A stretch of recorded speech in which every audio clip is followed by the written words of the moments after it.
Hello, my name is Alexey Shiroky. I am the product manager for Pims R4 cost management system. Allow me to introduce you to our great product. Pims cost management will help you deliver the project scope within a framework of cost, time and quality, providing extensive and powerful reporting capabilities. Pims cost management suite contains the following modules: project control basis, contracts management, change management, and personnel. Other submodules available as owner split, finance, cost portfolios, which will extend your reporting capabilities. Modules can be implemented separately or simultaneously to provide you with the full benefits for controlling of your project costs. The key module is the project control basis. The features of these modules are that you can easily maintain several reporting structures. So part of your main core WBS structure, you can establish several alternative structures. You can establish OBS structures or use standard coding structures, for example, such as NORSOC standard. Estimate register provides an ability to maintain detailed estimate breakdown of your project costs. You can track and analyze planned, actual, vowed, forecast, earned, commitments, cash forecasts, and of course report your actual progress versus your plan.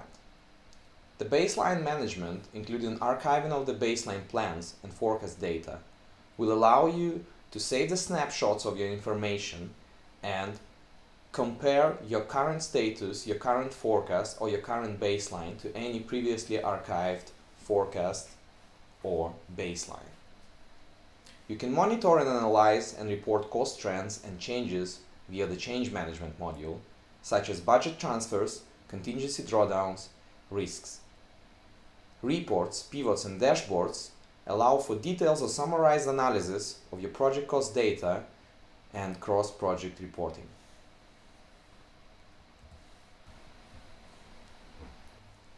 It is quite easy to start up the Pims cost management project. Here are the typical steps you would need to go through in order to start up your project and start reporting your costs.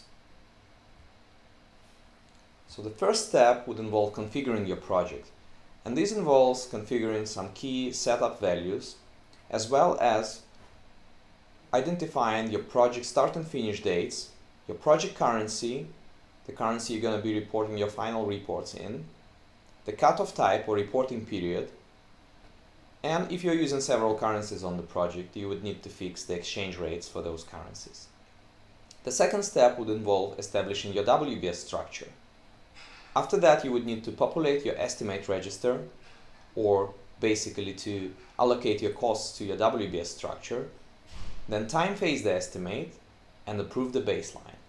After that, you are off to go and you can start reporting your current actual cost and progress status against your approved baseline and focus on your forecasting.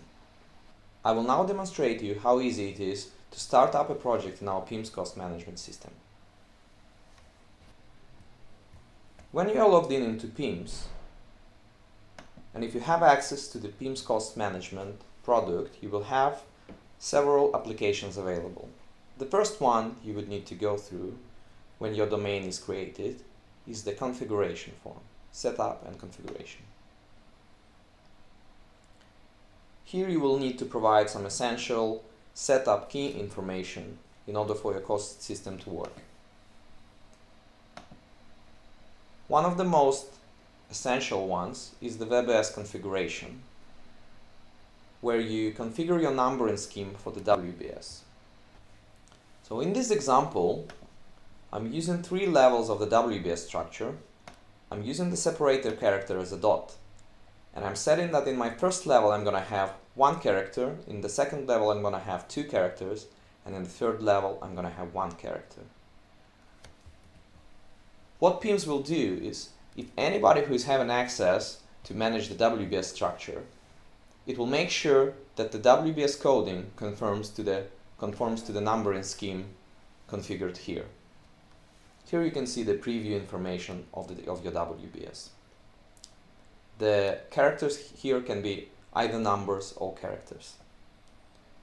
There are also other important configuration settings, such as date limits on charts. You can specify date limits to focus on a specific timeline of your project, and that will automatically refresh all your dashboards, all your reports, to only show, for example, cost curves or progress curves for that specific timeline.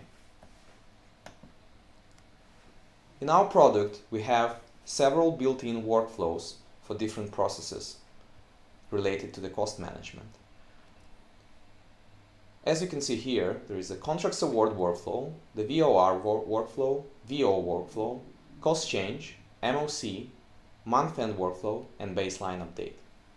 Enabling any of those workflows on your domain or your project, you would make sure that these processes are then very structured and requires the cost engineers or different roles to follow that specific process steps, sign off on the steps on their input. For example, cost engineer during the baseline update process would need to make sure that the WBS coding is correct, the WBS structure is correct, the costs allocated are correct, etc. And then they would need to sign off confirming that they checked the input. So these workflows are included in our product, but if they are turned off, and typically that happens for the linear teams on the project, then the input is more free in the system, which makes sense if the team is small and you want to operate quickly within the system, disregarding the very structured ways of stopping you to go through specific things. But of course, then people need to know what they're doing in the system. The next step, you would need to go to the setup project constants. Here we would need to set the project start and finish dates, the cutoff type, which can be your month's last day, month's last Sunday, weekly Sunday, or daily reporting using all dates type, the project currency, and based on that setting, the system will automatically create the very first baseline for you called master control estimate. We can also include some project description in here. This is a qualitative information.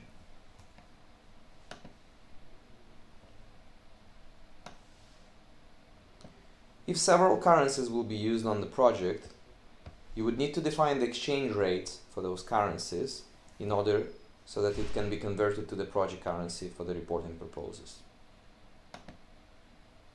So let's include at least one currency here in US dollars and specify the exchange rate.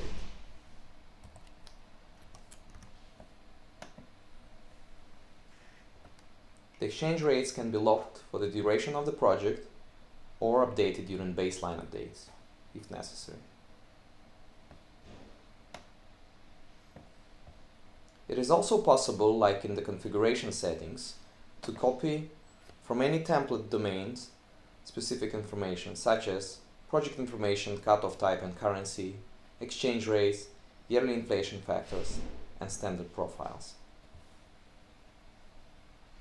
We have now configured our project and numbering scheme for the WBS, so the next step would be to establish a WBS structure within the system. I will now show you how easy it is to do.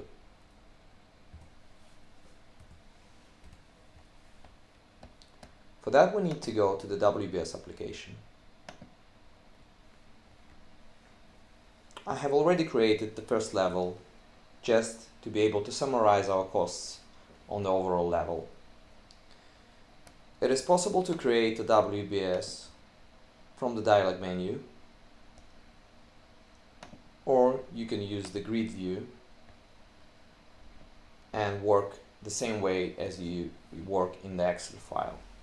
I actually have prepared a demo file which we can use to import the WBS into the system. So we would need the two essential fields, is the WBS code and the title. I will now just use the copy paste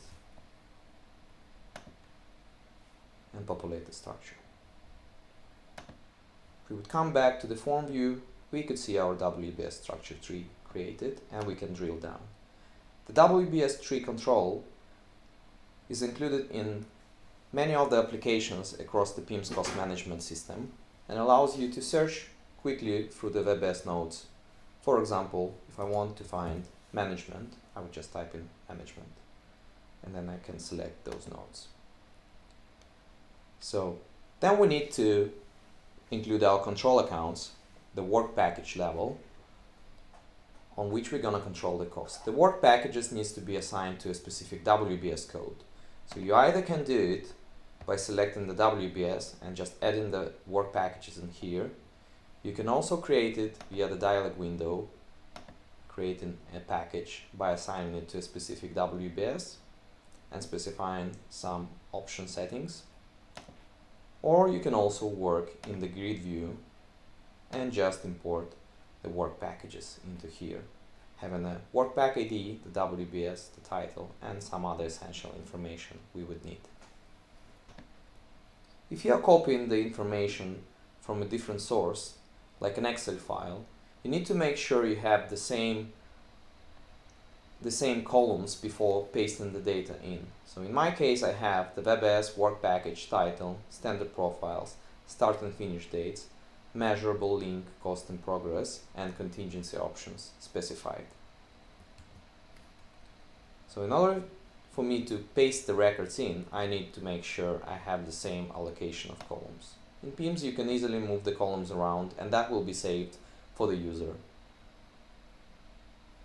You can also create different layouts and save them for further use, and share these layouts between your team members. In this input, we have the standard profile, which we don't have yet at the moment in the system. As you can see, it's empty. We would need to go back to the project constants and copy the standard profiles from a global template domain.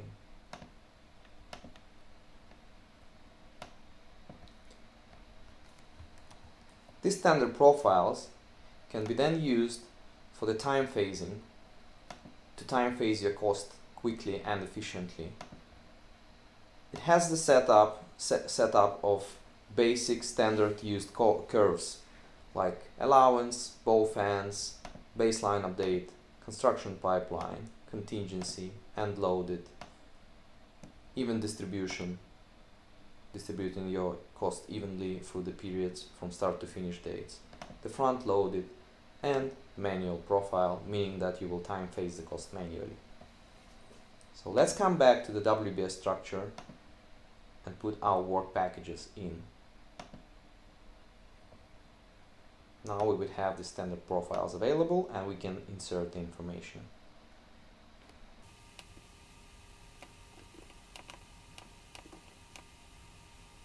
If we come back to the form view, we will be able to see our full WBS structure with the work packages assigned to the correct nodes.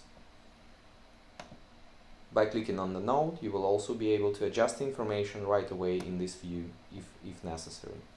It is also possible to attach the files and hyperlinks to the specific WBS or work packages, where you can just drop the file, or you can provide a hyperlink to, let's say, your SharePoint file, which will allow for extra security on the attached information.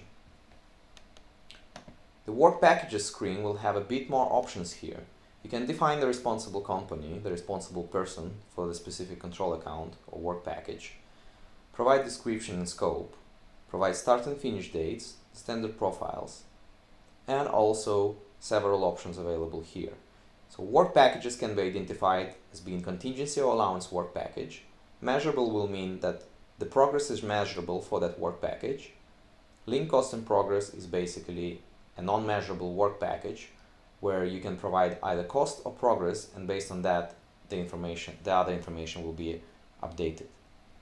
You can also have the dummy packages for your internal adjustments, which will not be visible on the reporting. It is also possible to assign the standard coding structures such as NORSOC standard. And in order to do that, we need, of course, to have those structures in. Here I have an example of an ORSOC standard coding, and you can allocate this code to the work packages, this coding to the work packages.